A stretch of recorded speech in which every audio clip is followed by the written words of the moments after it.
What's up, Foot Clan? This episode is brought to you by Hulu Plus Live TV. Hulu has live sports. Watch your favorite football teams all season long with over 90 live channels, plus access Disney Plus and ESPN Plus all in one plan.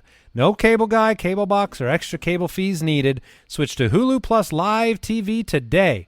Live TV plan required. Restrictions apply. Access content from each service separately and select ESPN Plus content via Hulu. Learn more at hulu.com. The DFS studio is brought to you by DraftKings.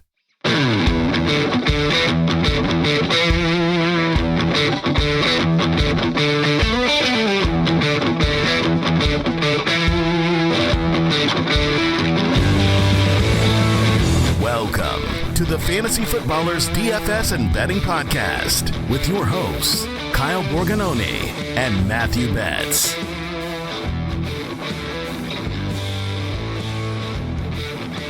Welcome in. That's right, it's a Tuesday, September 5th, with the Fantasy Footballers DFS and Betting Podcast. I'm your host, Kyle Borganoni, and I am joined once again by Matthew. Dude, week one's here, Betz. Hard to believe, man. Hard to believe. I'm excited, though, man. It feels like every year we get to this point where it all comes together. You know, the best ball's done. We got our redraft leagues done. Now it's time for, in my opinion, the best part of fantasy football, DFS. Is it bad that my wife dreads this week? What's actually really funny about that is I was letting my wife know, like, you know, hey, things are going to really ramp up. You know, a couple extra shows. We're doing the Dynasty show. We got 2 shows of this. You know, the main show is going 5 days a week. I got injury blitz every single week. So I was like, hey, like, this is kind of our last, you know, this last weekend was our last weekend to hang out. And she's like, wait, what? Meanwhile, I'm like, hey, by the way, also, I would love to watch this Penn State game. I would love to watch this. So it is football all the time in our house. And yeah, my wife hates it. It is. I have this conversation with my wife. We like to set expectations about anything, but especially with football. And I still want there to be the best version of myself. So this morning we had the conversation of just, hey, maybe the best version of myself is I get to research fake football and win money for our family that, you know, sets our kids up for college. There you go. I love it. Did you see there was a funny video? I think it was going on Instagram first, then it got circulated on Twitter or X. This husband hand wrote a 2-week notice. 2-week notice, yes. To his wife, saying he'd be unavailable between the hours of 10 a.m. and 10 p.m. every Sunday moving forward, as well as Thursday nights, Saturdays, in order to prep for Sunday. And I can relate, and I respect the heck out of that. We have some clear stuff in here, and everyone has their own way of doing things, like how they watch it, how they interact with their family. I don't have some man cave that's like I go off by myself on Sundays and don't talk to my family. There needs to be some intersect. So the early games are great because sometimes, you know, my kids take naps then. Early games are great. It's tough when you start getting to like 4, 4:30, 5, and your kid's like, I want to play. And you're like, okay, we're going to play. And so the afternoon slate, I feel like afternoon games, I don't watch as closely because the Falcons have already played. And there's usually like 3 or 4 games anyways. The NFL scheduling always does that, right? They have like 9 at 1 o'clock, and then all of a sudden there's like 2 at 4. So I would love for them to fix that one day, but they just won't. I don't know why. They know their listeners, and they're maybe it's just for your personal life, Kyle. They know that hour is difficult for you. Yeah, they definitely do. On this episode, we're going to talk through Detroit and Kansas City, get you ready for the first game of the NFL season on Thursday. I have very good memories over the years of the very first NFL game for DFS. I remember years ago, I was actually out in Phoenix and Kareem Hunt just destroyed the Patriots and Alex Smith. And it was like a fun first game because everyone was like, oh, the Patriots are going to roll over them. And of course they didn't. So we'll talk about this game. We'll talk about Showdown strategy. If you want to get all of our picks, you can get them in the DFS Pass, which right now, it's live. It's live right now. You can go in there, use the optimizer, use our tools. We have our articles coming out, a first look at salaries, our Vegas report, our pace of play, our picks for DraftKings and FanDuel, our tournament takes, our best plays. All of those tools and articles are there in the DFS Pass, and you can use the promo code DFSPod. We think it's a good tool. We think it's something worthwhile. But I also want to wrap up best ball season, okay? Because when week 1 hits, it means I'm not going to be talking about best ball anymore because the season's about to start. So let's do a quick wrap up. Lots of shows. I mean, since May, you and I have been doing shows on best ball. But let's wrap up. And the way that I'm calling it is give me your whiffs and give me your whammies. And your whammies is just an ode to is it Champ in Ron Burgundy? That's what I'm going for. Yes, I believe that's right. Yes. Let's talk about the whiffs first, because it's easy to get those out of the way. The Jeff Wilson experience in the last week has been emotionally draining, okay? Because all offseason it was Dalvin Cook, and you're like, nah, I can't take these running backs anymore. And then they're out on Dalvin Cook. He signs with the Jets. Like, okay, I'm back in on Jeff. I'm fine with Raheem too, but like I prefer Jeff. Later in ADP, so I'll scoop him up. And then Devon Achane gets hurt, and you're like, okay, the path is clear. Here we go, Jeff Wilson. Jonathan Taylor comes down to the wire this past week on a 4 o'clock on that Tuesday, right? Doesn't get traded. You're like, Jeff Wilson is safe. Now he's on IR. What is happening? So that looks terrible. The way they're talking about it, it's pinky? It's they call it a midsection, which I presume is either some sort of rib injury or something, and then a finger injury. I don't know, man. Weird vibes, because we got like no information about that all summer. McDaniel's weird, man. Yeah, and now they're talking about it like, we'll let his body tell us when he's ready. So who the heck knows? That could be just a 0. Whoopsies. And the other one that I want to mention, a couple more. Javonte Williams, I still am hesitant to say like he has league-winning ceiling. But when you're talking about buying a player at a certain ADP, I missed the boat. Like he was going consistently at 90th overall, 100th overall at one point, a little later than that, and now he's steamed up into the 70s, and I just don't really want to like chase that, or I didn't want to chase it, so I hadn't taken him. So we'll see. If he's an outlier, I could be in trouble. And then we took Chig a bunch early. They signed DeAndre Hopkins, swing and a miss, and Sky Moore was a guy I was really hesitant to buy into. Just not sure how the wide receiver depth chart would shake out with Kadarius Toney's injury and drafting Rashee Rice, and we've still got Marquez Valdes-Scantling there. So I kind of was like hands off the situation. He was flying up draft boards last month or so entering the season, and now he's at a point where I just think he might be a little overvalued. So those are my whiffs. We will see if I am correct or incorrect. Yeah, my whiff on Sky Moore is just that I don't really have him. And if he is valuable, if he has an every down role for this team, it's like I whiffed on that. I whiffed on Dameon Pierce. I think his end of season finish might be different than his best ball advance rate. Those are two different things. Like he can finish as the RB 17 and not be a good advance rate player just because he survives. But he's going to get a ton of touches. Cortland Sutton, I feel like I was too slow on that. I whiffed on Jerry Jeudy. I mean, obviously injury, you can't really see that, but I have more Jeudy than I like. We mentioned Jeff Wilson. I'll just say Chig didn't move in the right direction. I still think that in terms of weekly upside as a tight end 2, totally fine with where he's going. But it didn't move in the right direction. They signed DeAndre Hopkins. Didn't go as well. But I still think I want athletic tight ends that can give me big plays. And there's not a lot of them. So long-term, Chig's not for anyone dead. out there that's still doing best ball drafts, which hats off to you if you are. You are the sickos that we love. I might hop in one or two over the next couple of days just to see if there's overlay. But like Dalton Schultz, like that dude has no upside with a rookie quarterback, and he was out there as like a part-time player in the preseason with the first team offense. I don't know if that's sticky or not, but like give me Chig, who at least we know it can break a long play 20 spots after him in ADP, right? Like that example. I see zero upside with a guy like Dalton Schultz. I see it still with Chig on the Titans offense. Give me Chig or give me death. I agree. Let's talk about our whammies. Either our hits or we had good closing line value. I'll just say I love looking at my exposures and seeing Chris Olave as my third highest wide receiver, which is a lot for somebody going in the first second round now. He was kind of fringe 2-3 turn. I love Chris Olave. I think he just has massive upside. Weekly winners, I love him as well. So Chris Olave, I feel so good that I just planted my flag there, and I really have the last 2 years just said, this is my guy. I'm going to stay there. The Mixon Madison thing, we've talked about that a lot. We were fortunate to kind of, I don't know if I was just stubborn, but I said, hey, Mixon and Madison, I think this is going to break in the right direction. And you and I got them for, May and June before, they moved in the right direction. So that felt really good. And then this one feels weird, but I felt like Kenny Pickett and Sam Howell have been two players that I've just said, hey, you can take them. There's some upside here. I get it that they're in the second year. I get Kenny Pickett, but the preseason has given us hope that these guys can be difference makers for where they were taken. Like, past quarterback 20. I think Howell's, his ADP went from like 200 to now it's like 170. So I think that feels really good that they could actually help your team now. Sam Howell could just lose his job, but he's a fun player, and Kenny Pickett has upside too. Yeah, and hats off to you on that one with Sam Howell. I pushed back a little, just saying like, look, it's so early. We don't really know if he's going to be the starter or not.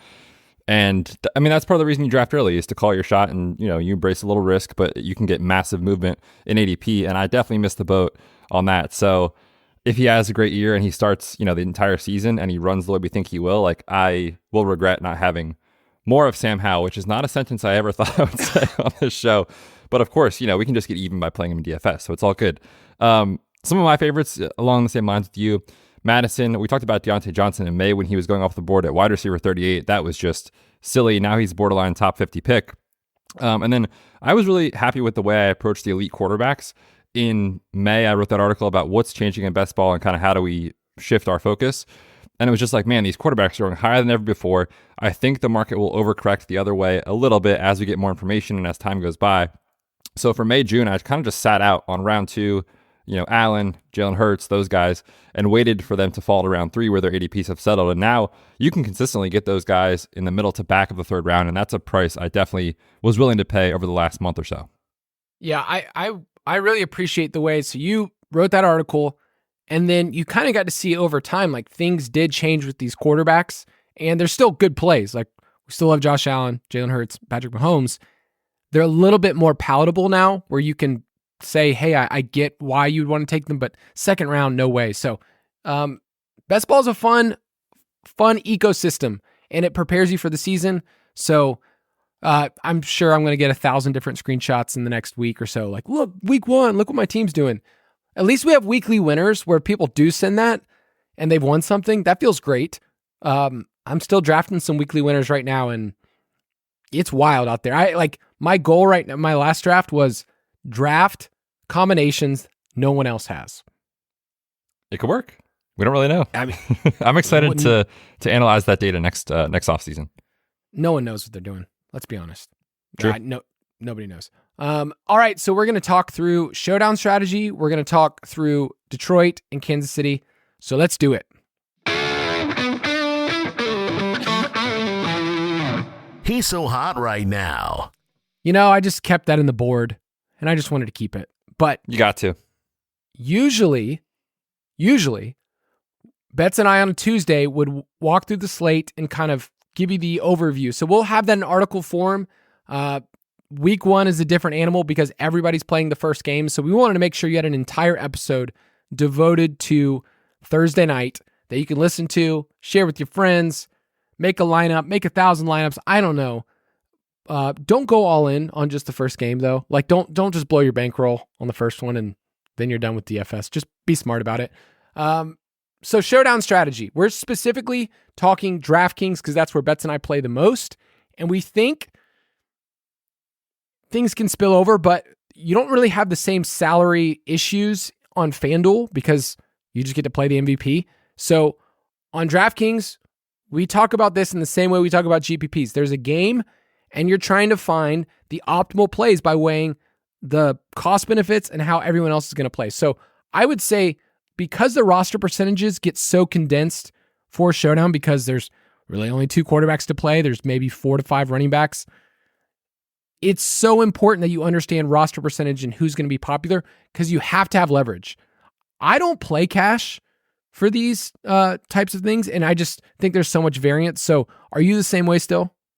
Yeah, I don't play cash for these. It's just, I don't think there's much of an edge because when you're you're talking about like a 12 or 13 game main slate, you have so many options at quarterback, running back, wide receiver, tight end, that you can just let people make mistakes and they'll play silly plays. Like on this slate, everyone knows on Thursday night Mahomes is a great play. Everyone knows, Travis Kelce is a great play. Like there's no because the player pool is so small, there's no way to kind of identify those and take advantage.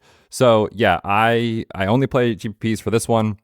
I love to embrace that volatility and variance because it's tough to get things correct on a main slate. Like, you get things wrong all the time. I mean, that's going to happen. It's very, very difficult to get things right in one game, on a one game sample. Anything can really happen. So I embrace that volatility and that variance. And for that reason, I don't play cash. I think it's fine if some people do, if they find an edge. I just personally don't think there is much one for these kind of contests. Yeah, I'm in the lobby right now, which imagine not being in the DraftKings lobby. If you're walking around, you're seeing me and you want to just duke it out, like, send me a head-to-head. Let's do it. Actually, I don't really do that for Showdown, but last year we did. That was fun. What game was that? That was like the grossest Thursday night game ever. I think it was the Raiders and Rams, right? When Baker Mayfield was starting. Oh, me and you? We did a Showdown head-to-head just for fun. And it was a miserable experience, people. Yeah, we might have to do it for this one, just for kicks. But, normally we would say go in there, reserve a 50-50 or a double up for, a cash lineup. But for Showdown, what I do is I go in tournaments and I first just go to single entry because it gets really tough. This is Betz and I's advice. You don't have to take it. You could just yell if you want. But if you don't have the bankroll to max enter a contest, you will probably get bullied. Okay, no one wants to go into something saying, I want to be bullied. Like, I love that. So, for instance, the one you will see at the top is $10 for the Millie Maker. Okay, there's 296,000 entrants, and you can enter up to 150 times. Okay, I'm assuming that most people here are not ready to just drop $1,500. Okay, just like on this first, because there's so much variance. Maybe you're Betz. Maybe you're Brooks. I know Brooks is so funny because he'll just drop $1,500 and not even enter anything, just to must be nice. He just wants zeros. Yeah, it's just here for the crowns. He's just like, I'm just ready to deposit some money so that people know, wow, this guy's put in 150 lineups. No, like, unless you're willing to put in the max amount, I would say it's not a good strategy to enter in things like that. Now, it's week 1, Millie Maker. If you want to put in 5 entries, $50, do it. Would you say that's just not a good strategy? I mean, just in general, it doesn't have to be the Millie Maker. It could be anything. If you just don't have the means to be able to enter the contest at its max capacity, like, there's a good chance you're playing against people that do have that bankroll. And usually that means that they're, not always, but usually it means they're a better, more experienced DFS player. So yeah, I mean, I'm never really trying to enter, if it's 20 max, I'm not just going to put in 3 lineups. If it's, 150, I'm not just going to enter 5 and hope for the best. Like, I think that is long-term a losing strategy. Can it work in any week? Of course. But long-term, I think that is a losing strategy. Yeah, there's other contests where, it's max 3 entered. So if you want to do that, there's one that's called the Cover 4. 3 entry max, $4. Do that. Like, start there if that's where you're at. But, there's some other fun ones that if you want to go up to a higher price range. The bubble screen is one that I do. It's $15 single entry.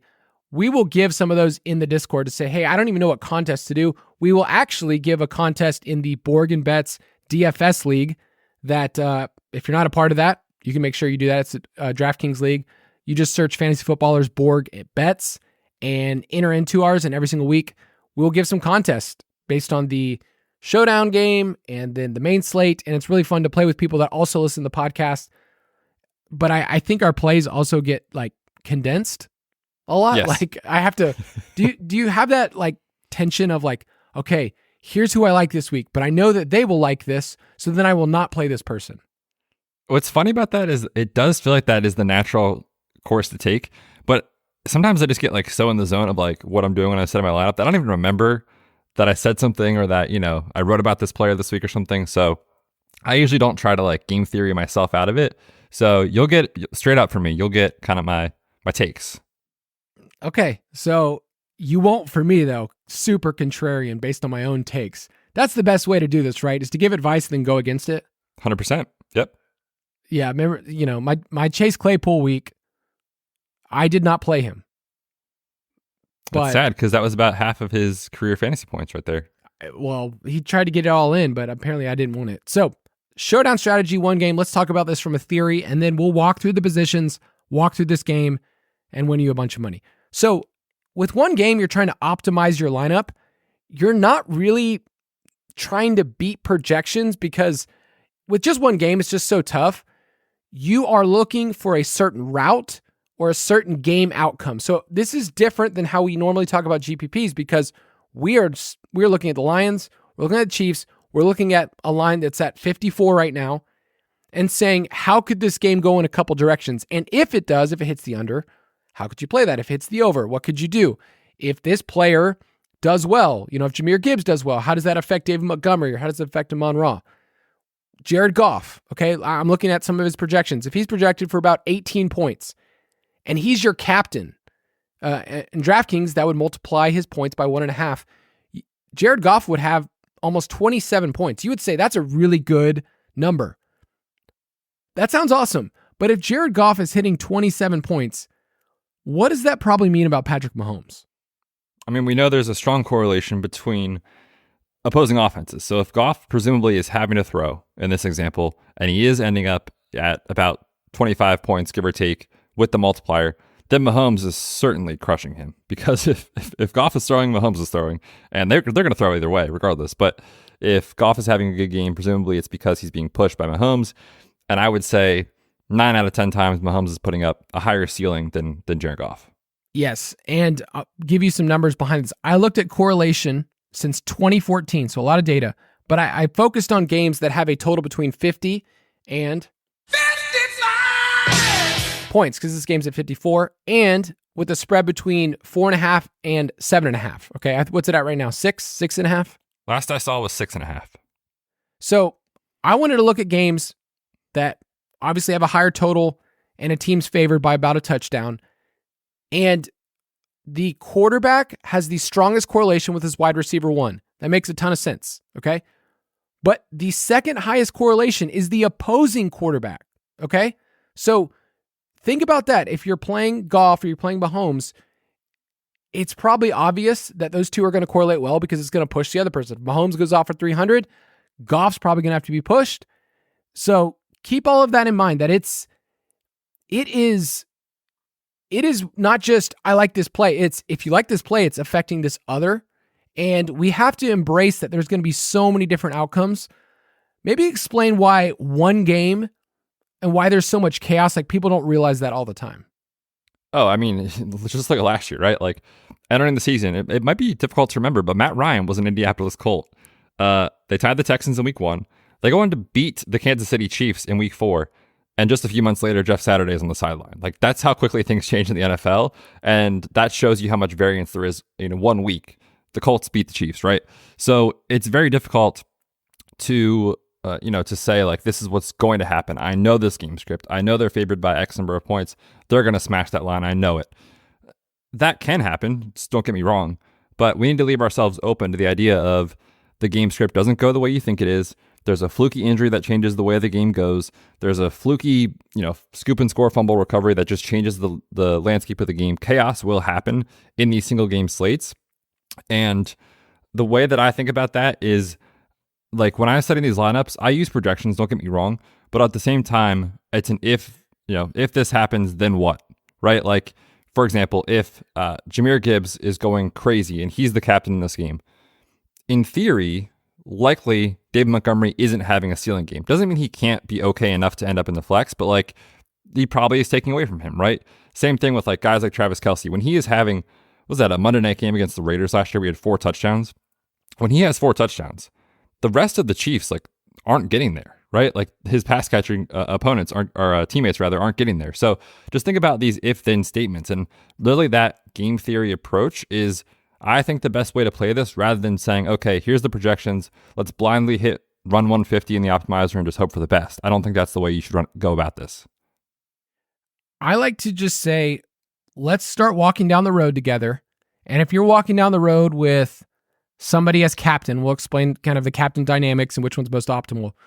Then let's just start going down the road. If Mahomes is your captain, what is most optimal? And the way that we do that is correlating, right? Like, we are correlating with what actually works over time. Now, game to game, things are going to be chaotic, where normally we would say 2 running backs in the same game for GPP. We talked about that this past Friday. Like, don't do that. That's not great. Doesn't work out well.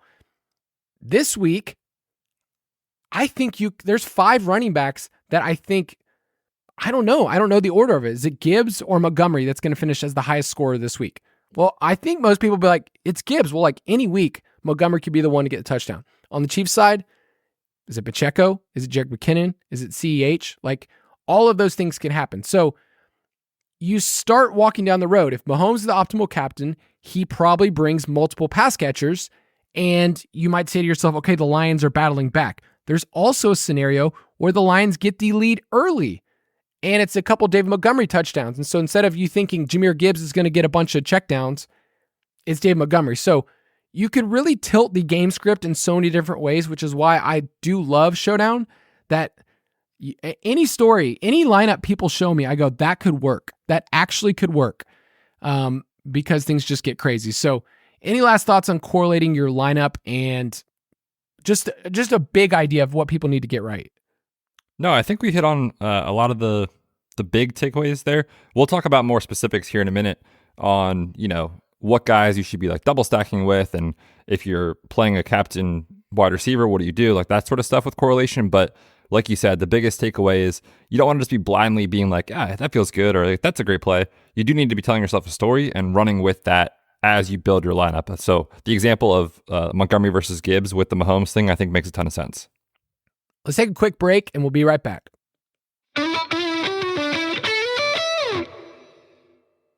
What's up, Foot Clan? This episode is brought to you by Hulu Plus Live TV. Hulu has live sports. Watch your favorite football teams all season long with over 90 live channels, plus access Disney Plus and ESPN Plus all in one plan. No cable guy, cable box, or extra cable fees needed. Switch to Hulu Plus Live TV today. Live TV plan required. Restrictions apply. Access content from each service separately and select ESPN Plus content via Hulu. Learn more at hulu.com.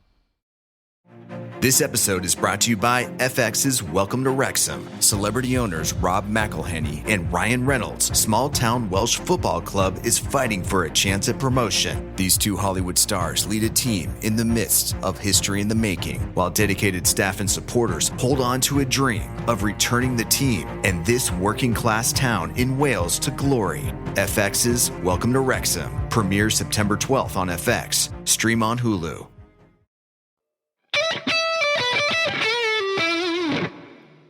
You and I need a Tuesday break, man. I mean, it's Labor Day, and we're recording this just a little bit early. So Betz and I have had a big weekend. I'm actually in Phoenix right now, drafting for the league of record team with Mike. So it's been busy. So that break was huge right there. Big time. I mean, I needed that. I needed that. So let's talk about strategy with captains. What works in showdowns, what doesn't, and on DraftKings, it's 1.5 times the price, 1.5 times, the salary, but also you get 1.5 times the points. So it matters a lot. We need to think about players that can have a ceiling, and more importantly, can they be the top scorer? All right, you need to find that. Now, there are combinations of salary where you can get the second highest scorer and the salary works out, but a lot of times people try to get way too cute with the captain, and I think it just doesn't work. Yeah, this is one that I see quite a bit. And the caveat with this, and we've said it already multiple times, it's like, sure, in any single game, this could happen. Like, it could happen where a $3,700 player ends up as the optimal captain. That could happen 1 or 2 times throughout the entire season. But when you zoom out over a big enough sample, the most often, optimal captains, and this is going to sound crazy, Kyle, are the best plays. It is, I know. It is the Kelseys, the Stephon Diggs, Justin Jeffersons of the world, the guys that actually can give you these huge ceiling performances. And we talked last week, DraftKings salary is strongly correlated to fantasy points. So it's not surprising that over the last 3 years, the kind of average salary for optimal captains most often, and this is their captain salary, so you have to do the 1.5x, is like right around 12,000-ish to about 16,000-ish, give or take. But it shows you that like, if you're like, I'm going to jam in this $200 min price guy at captain and just fit the rest of the studs at flex, that's probably not going to work. You do need to find players who actually can give you a ceiling to end up as the optimal captain, because again, they're not only getting 1 fantasy point per their production, they get 1.5. And when they have their ceiling games, they take away stuff from their teammates, from their opponents. So really think about that critically. Like, you don't have to get too cute at captain most weeks. You mean the Jason Moore approach? That's actually correct. He was who I was thinking about. I love dunking on Jason for this. So Andy's been historically a good showdown player. Andy's the one that he won the Millie 2 years ago. Yeah. Jason takes the opposite approach where he tries to get the lineup that has the cheap person and then jam in all the studs. That could work for cash.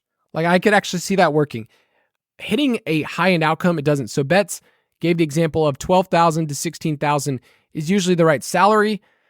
Let me give you those names for the first week, okay? That fit that. So 12,000 or above. Jahmyr Gibbs at 12.3.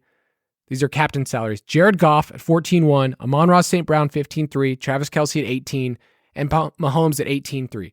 Those are obvious names. Now, you might want to look at this and say there could be another name in there, and I would be willing to throw Dave Montgomery or Isaiah Pacheco as, sure, I get it. But other than that, like, I just cannot see myself playing another person in the captain spot. Right, and remember, these are averages. Every slate pricing is different, so you don't want to just take this as a hard and fast rule and say, well, Mahomes, he's 18, whatever he is. I can't play him because of this data. Of course you can play Pat Mahomes and captain. But it's just driving the point home of, like, the best plays for captain usually are the best plays on the slate. Yeah, like, you were messing around with some lineups where if you wanted to put Khalif Raymond in the captain spot because you're like, oh, he is so cheap. He's $800 and the captain spot is 1.2. I mean, your lineup looks cool, right? Like, that's what I was trying really to drive cool. home is people will do this. Yeah, I mean, you can fit Kelce, Mahomes, Montgomery, Amon-Ra, like everybody, the boys. They're all here. And yet, Khalif Raymond, in order to do that, like, you need it. One, he has to catch a touchdown. Like, it's kind of non-negotiable. And then, are you even correlating your lineup? Because this would be a lineup where you don't even have Jared Goff in it, which if Raymond's going to do well, you probably need Goff. I ran some optimals because I'm a sicko, and Mahomes as captain is expensive, obviously, right? 18.3. But when you run an optimal for Showdown, it's going to show you what it thinks is the optimal for like a cash style environment, not necessarily a ceiling. So I personally like to run an optimal just to say these players are probably going to be forced in. So Khalif Raymond, $800, I think is going to be forced in. I think Butker is going to be the kicker that people go with. Both quarterbacks. Amon-Ra seems like the obvious choice. And then how people think about Gibbs or Montgomery, but it can work. Mahomes can work. Like, I don't want people to think like, oh, Mahomes the obvious play, don't play him. Like, I'll show you a lineup that I built later for a tournament, and you looked at it and you go, wow, that's actually a pretty good lineup. And I was pretty impressed. Which means it's probably going to do terribly. Stop. We've had some hits in Showdown over the years. Big Mike. That's my guy. Big Mike won bets some good money on Showdown. So he's just Showdown. Big Mike's a Showdown king. He'll let you down week to week. Don't get me wrong. Oh, 100%. But one game, that's all you need. So the value plays just don't have the ceiling we need at captain. So the guys I mentioned at the top, the Kelce's, Mahomes, Amon-Ra, Goff, they're going to project the best. So in not just understanding that more expensive plays are just better, how does the roster percentage work out in terms of like who's rostered the most? Yeah, so basically over the last couple of years, the average roster percentage of your captain in the top lineups was somewhere between about 10 and 15%. Again, it's averages. So there are going to be slates where guys are the chalk and they hit, and it just kind of is what it is. But it is a great kind of point to point out you can get a little bit of leverage here. So oftentimes what I'm doing when I'm looking at this, and in our optimizer, you'll be able to see what we have projected for flex and captain roster percentages, is just say like, who's going to be the most popular captain? Okay, I'm making this up. I'm seeing it's Mahomes. Well, okay, does Kelce have as high of a ceiling as Mahomes? Sure. Am I getting a nice discount in roster percentage at that captain spot? Yeah, probably, right? So you can kind of do that exercise and see what works in a certain slate. But basically, the take home, like I said, is somewhere around 10 to 15%, tends to be the most optimal based off the last couple of seasons. Yeah, and based off the last couple of seasons, if you're like, oh, what about a tight end? Like Kelce is different. Like I would think of him as a wide receiver one. So Normally, we would say don't look at the tight end because it's about 12% of the time that they're going to be optimal. That will hit every once in a while, and Kelsey's part of this, right? Kelsey's part of that sample, so it's skewed a little bit. Defense, you might get over the course of 3 or 4 years, like 2 to 3 defenses that end up as the optimal, and you can tell because the game total is going to be really low, and you can see that, hey, the quarterback there is not going to be great. So overall, we would say that wide receivers have easily the highest ceiling on a full PPR site, but running backs, I think, are undervalued for what they can do. And this is a game that I think if you get the running back position correct, you can win this thing. But there are 5 different running backs that you could have in your lineup. So I could see Gibbs being the optimal. I could see Montgomery getting 2 touchdowns. I could see Pacheco giving you massive leverage on Mahomes' lineup. So it can work. Just keep that in mind. So let's start at quarterback. What are you looking for in a captain for quarterback? Yeah, just in general, like whether it's in flex or captain, every single lineup essentially that you make should have at least one quarterback in there somewhere. It doesn't have to be the captain, but in flex. And that happens over 90% of the time in winning lineups. So if you're playing 0 quarterbacks, it is a losing strategy long-term. So just putting that out there at the top. But basically, I'm looking usually for the quarterback from the favored team. Our buddy Matt DeSorbo did some research over the last couple of years, finding that the favored team wins about 2/3 of the time. And more importantly, in these heavier spreads, 8, 9, 10 points, that favored team is going to win 85, 90% of the time, depending on the season. And so when that happens, they're putting up more points, obviously more points or more fantasy points for us in the way of touchdowns. So the favored team quarterback is usually what I'm looking at in captain. Doesn't mean it's out of the realm of possibility that Jared Goff, you simulate this game 1,000 times, he'll probably end up as a captain a handful of times. But just saying, like, historically, the data shows the favored from a Vegas spread perspective is the better play. And then I'm looking at, quarterbacks that actually can get there from a ceiling perspective, whether it's the Lamar Jacksons of the world where they can run for a bunch of yardage and find the end zone with their legs, or guys like Mahomes, that can throw for 300 yards every week and 3 touchdowns. And those guys do have a ceiling to chase, especially if their teammates are so spread out. Like there are slates I'm thinking about like the Bills, for example, over the last couple of years where Diggs just takes everything and he's actually the optimal captain because he's seeing so many targets, so much volume, and he's the one getting there, even though Josh Allen has a great game. But like the Chiefs are a good example where like Sky Moore might have 5 catches, but like that might not be enough for a captain. Kelsey might have a handful of catches. Justin Watson might have a catch or 2, and it all funnels through Mahomes, right? So I just think about ceiling, and I think about the archetype and how that dictates my stacking strategy. I despise Mahomes and Showdown slates because I try to get cute, and I just think I come back to he's just going to have the highest ceiling. It's going to be probably spread out. That's what we saw in the Super Bowl, right? It was like a Tony touchdown, a Sky Moore touchdown. It's usually just Mahomes. Goff historically has not been great on the road, so keep that in mind. This isn't a dome game. And so would you say, though, if Mahomes is going off, Goff feels like a play that can get there just on staying alive, pure volume, because his salary is at 9.4 for a flex spot, and that doesn't feel like super egregious. No, I think it's totally fine. I think he could get there, but I'm trying to think to myself, if I do want to play Captain Mahomes, I'm definitely playing him with at least 2 of his teammates, his pass catchers. So then you're knocking out 2 spots there. And you also, if you're playing Goff, you're not going to play him, I don't think, unstacked, even as a flex option. Right. So then you're like, okay, well, how do I also fit in Amon-Ra? Because is it going to be Khalif Raymond? Is it going to be Antoine Green, Kyle? Who are these guys, right? So it's tough. It's tough to see that. So I think it's possible for sure, but I would be thinking about making sure that I can get a stacking partner with Goff in that lineup. Yeah, you're not going to be able to say Mahomes captain, Kelsey, Goff, Amon-Ra, and feel great about what else you're doing. You just can't do it. So I think that I can soak up a lot of Goff production in these PPR options, whether it's Gibbs, Amon-Ra, and then the wide receivers.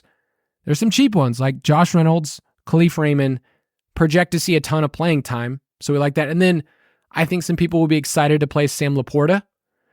He's at $5K, so he's another interesting name. Let's talk about running backs here. They're usually rostered a lot lower because in this game, people like the passing attack, right? Like we like Mahomes, we like him passing, and thus if people are playing Mahomes pass catchers, they're probably not playing Isaiah Pacheco. We can think about Jerick McKinnon as a pass catcher, but I'm looking at the points per dollar projections that we have. And of the 5 running backs here, Jerick McKinnon actually is the lowest in terms of points per dollar. And Dave Montgomery projects as a stronger play, although Gibbs is a much sexier name on a full PPR site, but he's $8,200. So if I wanted to create some leverage against these stacks, okay, these, Mahomes and 2 pass catchers or Goff and 2 pass catchers, what do you think about these running backs? Because they're my favorite part of this game, just the theory portion. Yeah, and I often think sometimes these running backs are a little under-rostered relative to how often they're optimal in Captain. And it's not to say that wide receivers are bad plays. They're great plays in Captain, actually. But it does happen more often than the field usually is willing to roster these guys. And situations like this, where there's just unknowns, a lot of people are like, you know what? I don't know. I don't know if it's Montgomery or Pacheco or Gibbs. So I'm just going to not put them in Captain and hope for the best. And these ambiguous situations, just like in best ball, are places where you can have massive, return on your investment here. You want to be able to kind of take advantage of these situations. So I do think they'll be a little under rostered, but when you play them in Captain, you are having massive leverage. You are saying, Mahomes has a good game, but he's not breaking the slate. You are saying that the touchdowns go through these guys instead of Kelsey having 3 or 4, which, he seems to do at least once or twice a year. And these guys can still move the ball through the air, but let's say they get down to the like the Lions last year, right? That was a perfect example. They'd move the ball, they'd get down there, and all of a sudden, here comes Jamal Williams. And like on a slate like this, if Jamal Williams was the example of David Montgomery and he fell in the end zone 2 or 3 times, he's probably ending up as the optimal captain. So you just need things to kind of break right for you. But the take home is it will have massive leverage on the passing attack. Yeah, Pacheco from week 10 on, he only played 44% of the snaps, but you're getting 15 opportunities per game. McKinnon, I've been mostly fading McKinnon in best ball because 9 receiving touchdowns just feels not right and not normal, and that will not repeat. But he's not cheap. And then I would say CEH, who I thought would be like, I don't know, under 2K, is 3,600. So the Chiefs running backs, I think Pacheco gives you the most leverage on Mahomes, but I also can see myself saying, hey, doesn't mean they're like opposed, like you don't have to play one or the other. Like they could actually work out where they get ahead through the passing game and they get another touchdown on the ground with Pacheco. So don't feel like you need to say that one player is going to completely hurt the other. Anything can happen. Let's focus on the Detroit running backs though. Do you have a certain lean of what you think the field's going to do between Gibbs and Montgomery? Just as far as how popular they're going to be? Yes. So as of our recording, which is a couple days early, we don't have them actually up in front of us, but this will be available for you all. So you can go in and optimize and you can look. But my take is that I think Gibbs is going to be more popular, even though you get a huge salary savings to Montgomery. It's just that, like you said, he's a rookie. Everyone knows that he's the pass catcher, full PPR site. People are envisioning this game hitting the over, being a shootout. Like, I think that will lend to a lot of Gibbs flex roster percentage. Yeah, it's tough because I look at what Swift did last year, and I know everybody's like, Swift, Lions, not good. Like, 5 targets is a big deal in just looking at a 1-game sample size, right? Like, that's a lot for us to figure out in our projection. And I don't think David Montgomery is just not going to get passing downs. Like, I've talked about this a lot. Like, early downs are better and more predictive of fantasy points. So if David Montgomery does get a couple targets on first and second down, we should not be surprised at all. And we think he has the goal line role. So I think people will like playing Gibbs because it's full PPR and because of the excitement. I tend to lean that Montgomery's just a better leverage play in general on Goff, who I'm not as high on, and Gibbs, who I'll play, but I just think Montgomery's a better play. I think that's a good way to put it. What are your thoughts on, would you play them both in the same, like if you played them without Goff and you're like, okay, they have a ton of check downs and Montgomery also falls in the end zone. Could you play them together in flex? Yes, I think you can, because you're also saying that I'm probably not going to play him on Raw in that instance, unless you're saying Goff is what you need in your lineup. So I'm totally fine with it. If you think about Gibbs as just 5 targets, a projection for 5 targets for any player makes them valuable. 8.2 is starting to get him to be a little expensive. So I don't know. There's the narrative part too. It's like they want to show why they took him 12th overall and showcase him. It's like, I get that too. I get all of those things. So you also look at the wide receiver depth chart, and it's not good behind Amon-Ra. Yeah. Would you say that he's their wide receiver 2 in this game, Gibbs? Probably between him and Laporta as far as targets is what I would say is most likely to happen. All right, let's talk about wide receiver. This is a position that can go all over the place. We talk about volatility for the wide receiver position all the time. In Showdown, wide receiver 1s average 3 less DK points compared to the quarterbacks, yet their roster percentage is very different, okay? So wide receivers, you can hit this massive ceiling, and I think all of us can see that with Amon-Ra in this game. Like, it wouldn't shock anyone if he went for 7, over 100, and a score, and you are cooking right there because it's a full PPR site. You get a bonus for the 100 yards. It works. We're trying to find a wide receiver that can do that, right? Get a touchdown, over 100 yards, full PPR.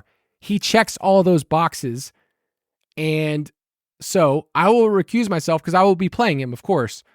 But what is your opinion on Amon-Ra in this game? Yeah, I think he's probably going to be the 3rd most popular captain, which we already talked about. Like, is fine. You don't have to get super off the board, but just talking through it, I think that's probably most likely, maybe behind Mahomes and Kelsey, but for good reason, like you said. And he can get there in either game script, where Goff has a great game, they're moving the ball through the air, he's seeing 10, 12 targets as he did weekly last year, and in PPR, that can really get there. So I could see that. And at the same time, if they get into a situation where they do get down early by 2 touchdowns, he's going to have to be involved. So I definitely think that is viable. If you do play a wide receiver and captain, whether it's Amon-Ra or a Chief, you probably want to be stacking them with their quarterback. I want to give a shout out to Cody Main. He does a ton of Showdown research. Yes. He's probably one of the best minds in the industry at this game. With Established to Run, he put this out just last week. It was that last season, 85.4%, of the top 1% of lineups stacked their captain wide receiver, but only 76% of all lineups did this. So there is some positive leverage here to say the field probably isn't including that wide receiver quarterback stack enough, which is surprising to me because it's so commonplace in main slate DFS. So I will likely be playing Goff with my Amon-Ra captain lineups because of this data. And the same thing is true if I'm playing, let's say Sky Moore or something with Pat Mahomes. Amon-Ra and Sky Moore, are those the only wide receivers you would consider in the captain spot for this game? Man, the Chiefs, I gave that example. I'm just not even sure I would play a Sky Moore in the captain. Because the only reason is because I think with best ball season, with redraft season wrapping up, we're getting confirmation like, yep, he's the 2 wide receiver set guy, and his price, I think he's going to be super popular on the slate. So just from a game theory standpoint, I think there's more volatility to the wide receiver rotation than the field might think with them, if that makes sense. So that's a spot I'll probably be looking to come in underweight or fade just because the leverage I'll get. So that's my take on Sky Moore. But behind him, like, how can you have any confidence, truthfully, in any of their wide receivers and captain? I don't know how you do. MVS has no confidence in himself, but for 1 week last year, I, for some reason, was super bullish, and it worked out. I think that was the divisional round. Yeah. Division or conference. I was just like, you got to play MVS. Anyway, if you do play a wide receiver in the captain spot, think about how it affects his teammates. So a good rule of thumb is if you play Amon-Ra, you probably only want to add 1 more pass catcher in the flex. Gibbs might kind of ruin that a little bit, where like I could see Gibbs getting there, but if you're playing Amon-Ra, you're probably playing Goff, and then I would probably say you're going to add a Laporta or Raymond or Reynolds, the boys. Like that's what you're doing because it's going to negatively affect. Like if you think Amon-Ra is the optimal captain, he's going to soak up so much. So it's kind of like how Betz mentioned, like if Diggs was the captain, you probably weren't playing Davis alongside him, right? And vice versa. So keep that in mind. Any thoughts on the Chiefs wide receivers? Because I hate this. Like I hate trying to guess this for what I'm doing because I feel like I'm just going to guess wrong. Well, we need to, and we'll get this news ahead of Thursday, so just monitor what's going on with Kadarius Toney, but they're saying he has a chance to play in week 1. The dude has not practiced essentially all summer, right? With that meniscus injury with his knee. And last time we saw him come off injury, they were limiting his snaps big time. And that was like 5 routes, 8 routes in the playoffs. So I will be fading Kadarius Toney if he's active, straight up. He's $7K. It's way too expensive for a player who's going to be out there in a part-time role and hope for the best, which means he's going to get 4 targets and somehow score 2 touchdowns because that's what he does. But I'll be fading him if he's active. And they did that last year with Juju. Remember, he came off concussion. They limited him in his first game back. Yes. So my hope is that he plays and the field is on it. I'm not sure they will be, but I don't want to play him. And so I think these guys that are just like unsexy, but like will be out there are probably decent plays because of the roster percentage discount you might get on a guy like MVS. So maybe we're back on MVS this week. Who knows? Yeah, I think MVS is a fine leverage play. Averaged almost 5 targets a game, which in Patrick Mahomes' Showdown, offense, that's fine. Yeah, and you will take that. The pub for Sky Moore is like, oh, he's like a main wide receiver running, 2 wide receiver sets. Well, yes, MVS is the other guy on the other side that is running as a 1. So yeah, MVS, they're priced about the same. I think he'll come with way less roster percentage than Sky Moore, but Sky Moore is still a fine play, especially if you want to play cash. I was going to say, if you are playing cash, I probably would play Sky Moore. I'm guessing, this is what I'm going to guess. The roster percentages are going to go for these bottom wide receivers. Justin Ross, Rashee Rice, Justin Watson will be last. Yeah, probably. I think Justin Watson. He's cheap, and he's one of my. Jason and I have always said if he's in our show doc, we're going to mention that he's a superstar. But he's only $200, so I think people are going to try to shove him in. But Ross and Rice have a much sexier name and sexier game, so I think they'll be a little bit higher. Do you have a lean on these Lions wide receivers, which is hilarious? We get to start the year looking at Khalif Raymond, Josh Reynolds, and the GOAT, Marv Jones. There actually is one guy here that I kind of like, which is terrifying. I like Josh Reynolds in this game. Everyone has been talking about, the Jameson Williams injury and the suspension, and it's like, well, they don't have anyone else behind him. And even I've said that, and I think that's very true from an overall perspective. But in this game, I think Josh Reynolds is playing in every 2 wide receiver set, and he has the archetype that I like to bet on if things break right, meaning he's getting the deep targets. So last year, he was 3rd on the team and averaged up the target 13.2 yards. That was 3rd behind Jameson Williams, who's obviously out, and DJ Chark, who's not on the team. So he's kind of filling in as their deep target player. They currently only have 5 active wide receivers on the roster. So Josh Reynolds is playing in this game. And considering Antoine Green is a 7th round rookie who played with the backups in the preseason, Khalif Raymond's, I think, going to be out there every now and then, but also is their return man, I think. So if he's a limited player and Marv Jones is clearly on the decline, I kind of like Josh Reynolds, either as a bring back on Mahomes stacks, or if you do want to play some Lions stacks, I'm kind of into Josh Reynolds. And last year, before his injury and before Jameson Williams came back, he actually was playing, and this surprised me, 81% of the snaps, 6 targets per game. And he had 3 weeks where he kind of went off, 6 for 96, 7 for 81 and a touchdown, and 6 for 92. If you're getting that at his salary, he is going to be an awesome play. We might be talking about him in just a second in my lineup that I made. Yeah, I think he's a fine play for this kind of game. It's no one's starting Josh Reynolds in a redraft league, but for DFS, he's somebody we're talking about. This is your night, Josh. Don't let us down. I don't want to spend too much longer on tight ends, defense, and kicker. Kelsey is a wide receiver 1. Play him that way. He's awesome. Last year, he was awesome in the red zone. Sam Laporta, he's going to be out there running routes. So for 5K, think of him as a wide receiver as well, because we get to play them as a flex. I still would rather lean to Josh Reynolds instead of him, but it could work. It totally could. Defense and kickers. Kickers are almost never the right captain, especially in a high-scoring game, so it can work as a flex. It's just really hard to predict if they're in there.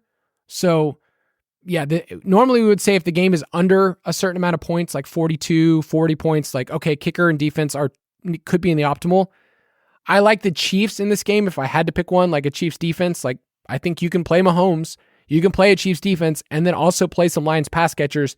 If you think the Chiefs get a lead, there's a couple turnovers, and then they end up being optimal. It wouldn't be shocking if this game was kind of like last year where the Bills just blew out the Rams and you were like, okay, well, the Bills defense is what you needed. And the pass catchers got there, right? Like Diggs got there, Allen got there. That's what you needed. So Right.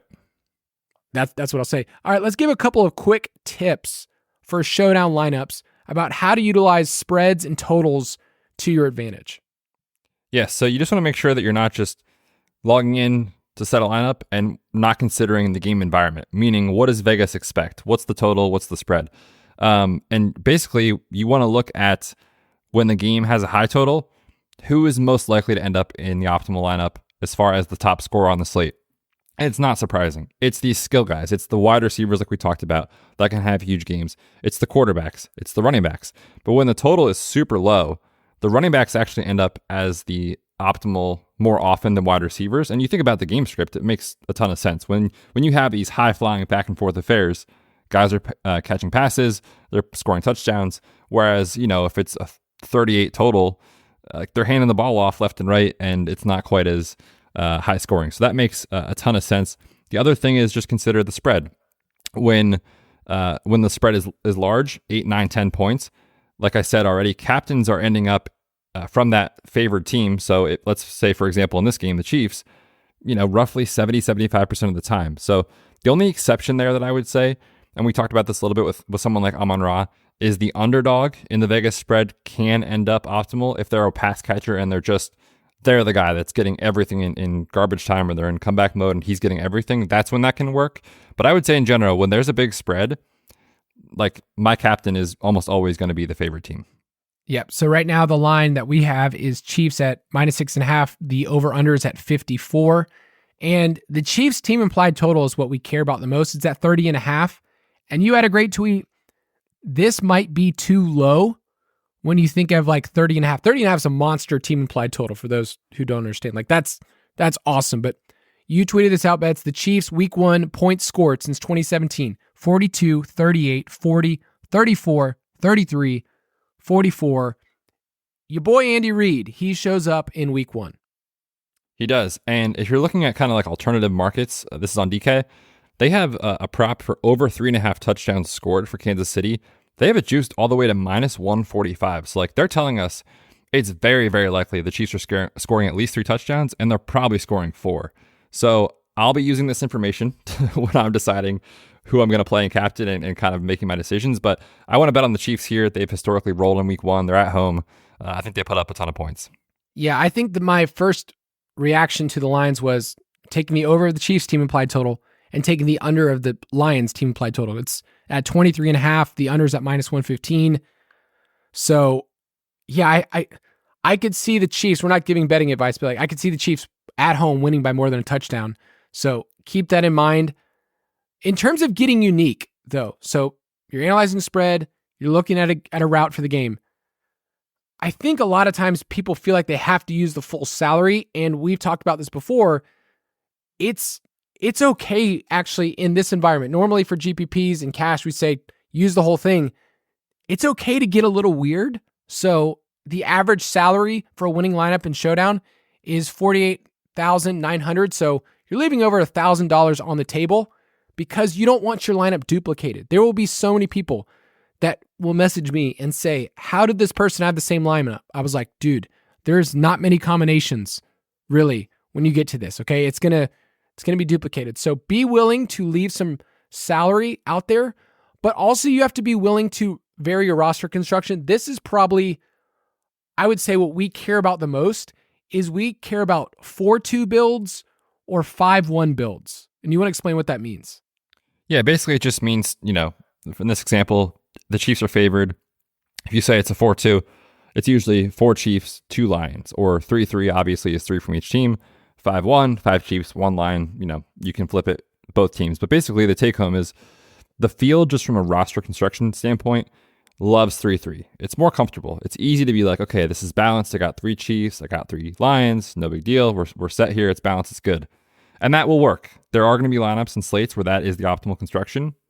But when you're talking about leverage on the field, which is what this Showdown game is all about, the field usually doesn't utilize the 4-2 or 5-1 builds enough. I like to do the 5-1s when there is a big slate. I'm trying to do these onslaught builds or big spread, where Like, these guys are just going to roll. If you think the Chiefs just roll, if they put up 40 points, like we just talked about that trend, and Goff struggles on the road as he has done, like there's going to be a line that ends up in your optimal because there has to be. But Mahomes could just go crazy and all of his guys catch a touchdown. That's possible. It's probably not super likely, but it's possible that Gibbs fails, that Montgomery fails, and it's just Amon-Ra or it's just Josh Reynolds on the deep ball, and these kind of alternative builds do work. So just think about what the field does, which is 3-3, and think about how often that's optimal versus how often we can get different with these other builds. Yeah, it's not hard to lean into the Chiefs passing game. Number 1 in pass rate over expectation. Number 1 in pass rate over expectation in the red zone. So I have a lineup for you, and I want you to comment on it and see if it's trash. Okay, just tell me, but to give a little example, you can play this if you want and lose money. So I have Patrick Mahomes in the captain spot. Okay. And therefore, I am going to stack him with his best wide receiver 1, which is, of course, Travis Kelce. Okay. So in this scenario, it's very simple that I'm stacking if I'm having a quarterback, and he's going to bring another pass catcher with him, Sky Moore. Okay. Now, I also don't want to max this out and add any more, because usually if, you have 2 or 3, like it can happen like where Mahomes has 3 guys that catch a touchdown. I have the Chiefs defense as my 4th Chiefs piece in here, because what I'm saying is Mahomes and Kelce, Mahomes throws 3 touchdowns, maybe Kelce gets 2, Moore gets another, or Mahomes runs in another, and the Chiefs defense creates enough turnovers where they're ahead, and this game ends up being 34 to, 20. And the Chiefs have kind of been there, but then I'm bringing back 2 Lions. So this is a 4-2 build. My Lions are Jahmyr Gibbs and Josh Reynolds. So what do you think? I kind of like it. I like the correlation. Like you said, that the Chiefs roll, they put up points. They force Goff into a ton of dropbacks, which could lead to sacks, could lead to a pick 6, interceptions, whatever. And that's how the Chiefs end up in there, the defense. And then because they're from behind, they have to throw. And they're throwing to Josh Reynolds. Amon-Ra is good, but not great. He doesn't beat his salary. And so he fails, so you don't have him. And you've got Gibbs, who is going to primarily be their passing down back, I think. So I think the correlation makes a ton of sense. If you want a full write-up, Betz does this every single week in the DFS Pass. He goes through the Thursday night game. He publishes a full article that says, okay, here's the salaries, here's some leverage points, here's some players I like. He'll even throw out some samples, like here's the lineup that you could build. And we play on DraftKings. They're our sponsor. We play on DraftKings Sportsbook. And we have a league, the Fantasy Footballers DFS Borg Betz. If you want to play with us, you can do that. We will have contests open. So all of that you can get in the DFS Pass if you want to play with us. It's week 1. It's going to be fun. So Betz, pump the people up if they're not. How could you not be after all this Showdown strategy talk? Enjoy Thursday Night Football. It should be fun. Hopefully you all win some money. But we are back on Friday this week to preview the Week 1 main slate. Football is back, baby. Let's go. Thank you for listening to another edition of the Fantasy Footballers DFS and Betting Podcast. Don't forget to visit us on the web at thefantasyfootballers.com.